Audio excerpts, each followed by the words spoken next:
प्राप्त करने की दो ही प्रक्रियाएं हैं। दो तरीके के नागरिक या परिवार उत्तर प्रदेश में मौजूद हैं। एक होते हैं राशन कार्ड धारक, एक होते हैं गैर राशन कार्ड धारक। राशन कार्ड धारक परिवारों के लिए जो उनका राशन कार्ड संख्या है वो ही उनकी फैमिली आईडी होगी। मैं दोबारा आप सभी के लिए रिपीट कर देता हूँ कि दो तरीके की दो माध्यम है आवेदन करने के। एक है कि वह स्व पंजीकरण कर सकता है, एक है वो सीएससी या डीएसपी के माध्यम या वीएलईज के माध्यम से पंजीकरण कर सकता है। तो जो स्व पंजीकरण जो भी नागरिक करेंगे उनके लिए यह निःशुल्क सेवा है। जो भी सीएससी या वीएलईज या फिर डीएसपी के माध्यम से पंजीकरण करेंगे उनके लिए मात्र 30 रुपए का यूजर चार्ज उन्हें देना पड़ेगा। उसमें वे आधार पंजीकरण के माध्यम से अपना और अपने परिवार का पंजीकरण कर सकते हैं और पंजीकरण करने के पश्चात फील्ड अधिकारी के द्वारा उनका भौतिक सत्यापन किया जाएगा। जो भी हमारे ग्राम पंचायत अधिकारी लेखपाल होंगे उनके द्वारा उनका भौतिक सत्यापन होगा, जहां पे वे कुछ फील्ड्स को चेक करेंगे जिनके बारे में हम आगे भी डिस्कशन करेंगे।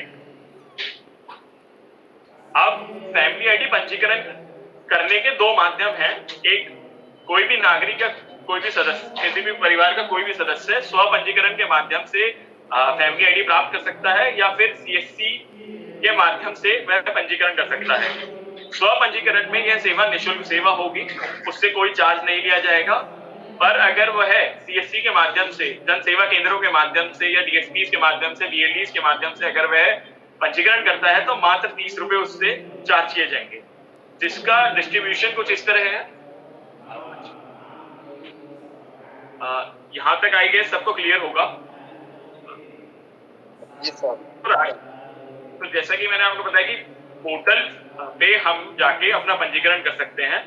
साथ में पोर्टल पे जो भी हमारे राशन कार्ड धारक परिवार हैं वे अपनी फैमिली आईडी चेक भी कर सकते हैं कि मेरी फैमिली आईडी क्या है और एवं मेरे परिवार फैमिली आईडी में कौन कौन सदस्य एडेड हैं। उसकी चरणबद्ध जो प्रोसेस है वो यहाँ पे अंकित हो रखी है। उसको मैं आपको बता भी देता हूँ कि पहला चरण उसका यही है कि हम परिवार मोबाइल नंबर के माध्यम से वह पंजीकरण एवं लॉगिन कर सकता है, जिसके मध्य उसके मोबाइल पर एक ओटीपी प्राप्त होगा। ओटीपी के ही थ्रू उसका पंजीकरण होगा और ओटीपी के ही थ्रू वह लॉगिन कर सकता है। इसके पश्चात वह आधार केवाईसी के थ्रू ये देख सकता है कि मेरा फैमिली आईडी क्या है और फैमिली आईडी में कौन कौन मेंबर है। इसी तरीके से गैर राशन कार्ड धारक भी फैमिली आईडी पोर्टल पे जाके अपना पंजीकरण कर सकते हैं। उनके लिए 5 चरण की एक प्रक्रिया है जो काफी सरल है। उस प्रक्रिया का पहला जो चरण है वो यही सेम है कि मोबाइल नंबर और ओटीपी के माध्यम से वे पंजीकरण कर सकते हैं अथवा लॉगिन कर सकते हैं। पहले उन्हें पंजीकरण करना होगा, फिर उसके बाद वह लॉगिन करेंगे। उसके पश्चात वो जो हमारा दूसरा चरण है कि आधार केवाईसी के माध्यम से वह अपना पंजीकरण करेंगे स्वयं का एज अ आवेदक। फिर वह अपने परिवार के सदस्यों को जोड़ेंगे, वो भी आधार केवाईसी के माध्यम से ही होगा। तो यह बहुत जरूरी है कि सभी सदस्यों को ये सब नोट कर लें कि यह बहुत जरूरी है कि सभी सदस्यों का आधार केवाईसी हर चरण पे होगा। तो उनका आधार का एक्टिव होना और आधार से लिंक मोबाइल नंबर का होना, उनके पास मौजूद होना वह बहुत जरूरी है, क्योंकि उसी पे ओटीपी आएगा और वही ओटीपी यहाँ दर्ज होगा। चौथे चरण में वे अपना पता भरेंगे कि जो उनकी भौतिक पता है, चाहे वे ग्रामीण के निवासी हैं, ग्रामीण क्षेत्र के निवासी हैं या शहरी क्षेत्र के निवासी हैं, वह उसका पूरा पता भरेंगे और उसके पश्चात वह फिर सारी डिटेल्स को चेक करके सबमिट करेंगे। जैसे ही वह सबमिट करेंगे उनको एक अस्थायी फैमिली परिवार आईडी या फैमिली आईडी उनको प्राप्त हो जाएगी और उनकी सत्यापन की प्रक्रिया, जो जैसा कि मैंने आपको पहले भी बताया था कि जो भी उनकी सत्यापन की प्रक्रिया, भौतिक सत्यापन की प्रक्रिया स्टार्ट हो जाएगी। इस दौरान वह अपने एप्लीकेशन के स्टेटस हम पंजीकरण पोर्टल के माध्यम से भी चेक कर सकते हैं। वह भी आपको एक वीडियो में दिखाया जाएगा कि कैसे वह कर सकते हैं। वह पंजीकरण पोर्टल पर जाकर ट्रैक एप्लीकेशन पर जाकर क्लिक करके अपना एप्लीकेशन आईडी या फिर जो अस्थायी परिवार आईडी उन्हें मिला है वह डालकर वह चेक कर सकते हैं कि मेरी जो आवेदन है वो किस स्टेटस पे है।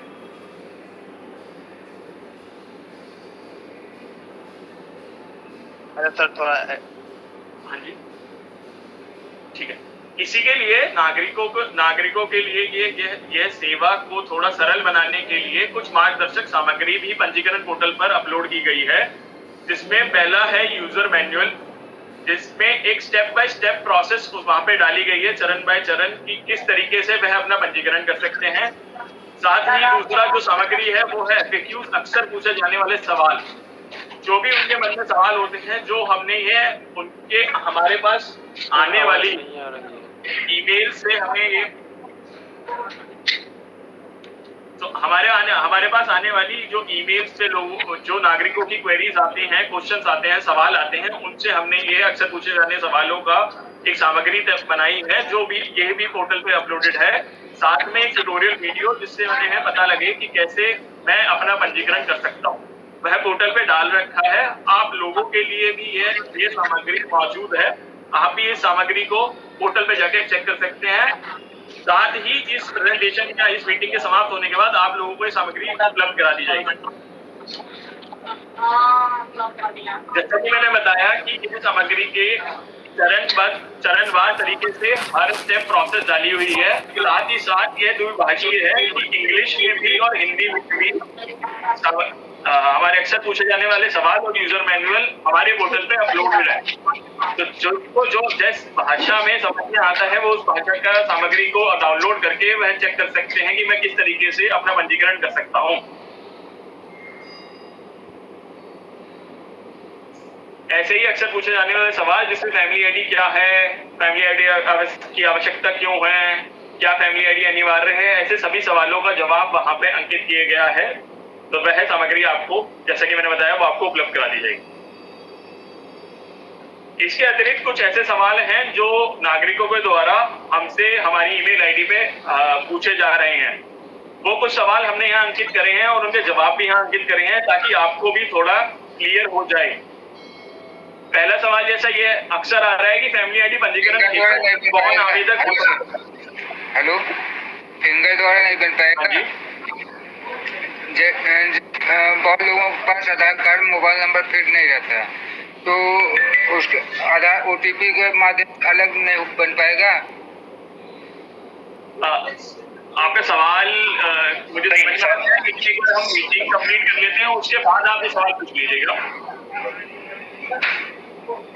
आप अपना सवाल लिख लीजिए, प्रेजेंटेशन के बाद आप ये सवाल पूछ लेना। नहीं, मैं ये पूछ रहा था, जैसे आधार कार्ड, मोबाइल नंबर फिट नहीं है। हाँ जी, तो उन्हें पहले कराना होगा, आधार कार्ड से मोबाइल नंबर उन्हें लिंक कराना होगा। इसी तरीके के अगर किसी के कोई सवाल हैं वो अपने पास अभी लिख लीजिए, प्रेजेंटेशन के अंत में हम उन सभी सवालों का जवाब देंगे। ठीक है। और जैसा कि मैंने बताया कि कुछ सवाल ऐसा भी आ रहे हैं कि फैमिली आईडी पंजीकरण हेतु परिवार का कौन सा सदस्य आवेदक हो सकता है, कि कौन वो है पंजीकरण प्रक्रिया स्टार्ट कर सकता है। तो परिवार का कोई भी वयस्क सदस्य आवेदक हो सकता है फैमिली आईडी में। फैमिली आईडी में कोई भी मुखिया का कॉन्सेप्ट नहीं है। ऐसा नहीं है कि जो आवेदन स्टार्ट करेगा वह मुखिया होगा। आवेदक कोई भी हो सकता है, वो वयस्क सदस्य होना चाहिए, 18 या 18 साल से ऊपर का उम्र का सदस्य होना चाहिए। दूसरा सवाल यह है कि यदि मैं राशन कार्ड धारक हूं तो फैमिली आईडी में कोई सदस्य कैसे जोड़ सकता हूं। तो फैमिली आईडी, जैसा कि अभी कुछ देर पहले किसी ने ये सवाल भी पूछा था कि फैमिली आईडी में अगर आपने सदस्य जोड़ना है और आप राशन कार्ड धारक हैं, तो सर्वप्रथम आपको राशन कार्ड में उस सदस्य को जोड़ना होगा। उसके बाद वह सदस्य फैमिली आईडी में जुड़ जाएगा। उसके लिए आपको अलग से फैमिली आईडी पे दोबारा से रजिस्ट्रेशन या पंजीकरण करने की आवश्यकता नहीं है। तीसरा सवाल है कि क्या फैमिली आईडी अनिवार्य है। नहीं, अभी के लिए फैमिली आईडी अभी एक स्वैच्छिक सेवा है, जिसपे वह अपना फैमिली आईडी प्राप्त कर सकते हैं। चौथा सवाल अक्सर जो आता है कि परिवार का पंजीकरण करने के लिए क्या अनिवार्य है। तो यहाँ पे भी हमने क्लियर लिखा हुआ है कि पंजीकरण करने के लिए परिवार के सदस्यों का की आधार होना और आधार से लिंक्ड मोबाइल नंबर होना अनिवार्य है।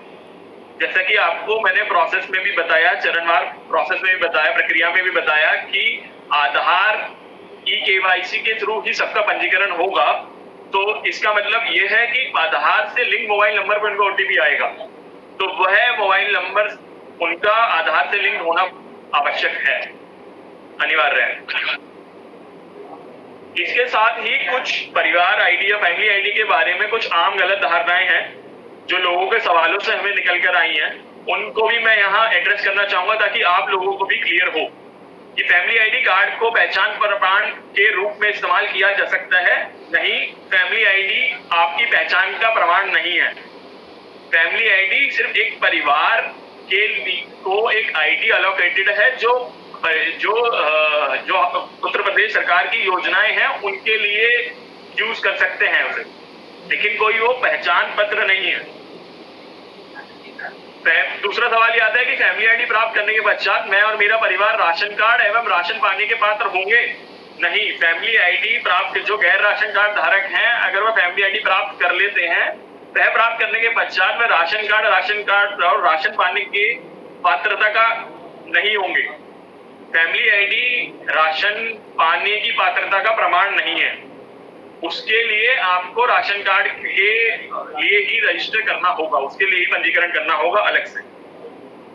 क्या फैमिली आईडी, तीसरा सवाल जो अक्सर आता है कि फैमिली आईडी योजना के अंतर्गत पंजीकरण अन्य योजनाओं व रोजगार प्राप्त करना होने की सुनिश्चितता है कि क्या मैं फैमिली आईडी में अगर पंजीकरण कर लूंगा तो मुझे अन्य योजनाओं में ऑटोमेटिकली लाभ मिल जाएगा?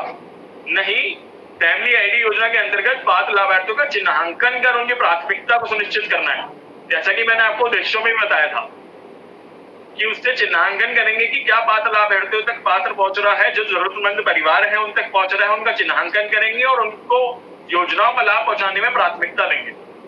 तो सत्यापन की प्रक्रिया, जैसा आप सभी को बताया गया कि पंजीकरण के पश्चात एक सत्यापन की प्रक्रिया होगी जो सभी नागरिकों को पता होना भी जरूरी है और आप लोगों को पता होना जरूरी है ताकि आप नागरिकों को बता सकें कि सबसे पहले वह जो भी उनका आवेदन होगा वह एप्लीकेशन सबसे पहले एसडीएम और बीडीओ के पास जाएगी।